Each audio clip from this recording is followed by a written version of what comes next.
The question isn't, am I a spiritual director right now? The question is, what kind of spiritual director am I becoming? There's a authorizing way that the Holy Spirit, that God lays that authorizing hand on someone to call them forth into it. Direction is consistently a process of discernment. So I knew that in my formation 10 years ago.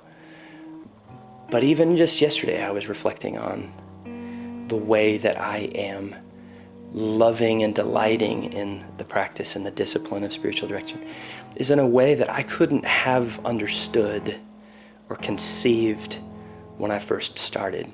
And then training of spiritual directors happens in the training and the broadening out of the practices, what it means to wrestle with your own ego and leave it at the door. So it will take most of us at least 5, 10 plus years to really discern what our charism, our spiritual gift will be in the tone, the personality, the style of spiritual direction. To also look at the breadth and the scope and the history of a ministry that's been around for thousands of years, right? You engage into that long history. And so that's I think the training. At the end, God is named a spiritual director. And then the training piece is the invitation into unpacking what that means.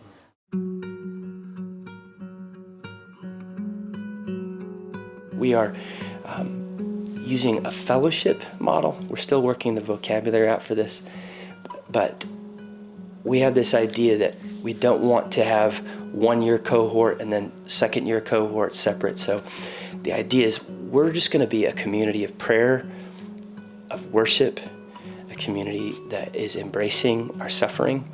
And so we're even inviting seasoned spiritual directors that are already certified, that maybe have not had a chance to think as intentionally about this integration of contemplation and justice, to come and to participate in our community again and to be a part of this. So the idea is that 1st-year participants will be continuing to practice and study with 2nd-year participants. We're offering it in person and online, and we're doing this in a way that it begins with our more intense, what I'm calling a spirituality of study, where we do book work, where we might have some instructors, some guest instructors who do old-fashioned lectures, but we're going to do that through video formats so that when we are actually in person together, we're spending our time in spiritual dialogue, in group exercises, allowing individuals to go alone, to have some more solitude for each of our in-session. So the pedagogy, the way that we're going to go about this is unabashedly rigorous. We want to think thoroughly and well, but we want to do this at our leisure.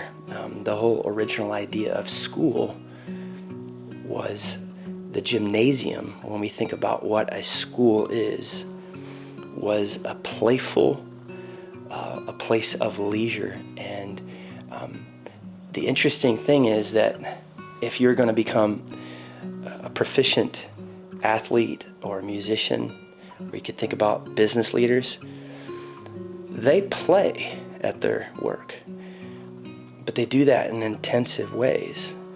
And that's the calling, I think, with this community, is how to be playful, to study, to work. We're going to write some papers.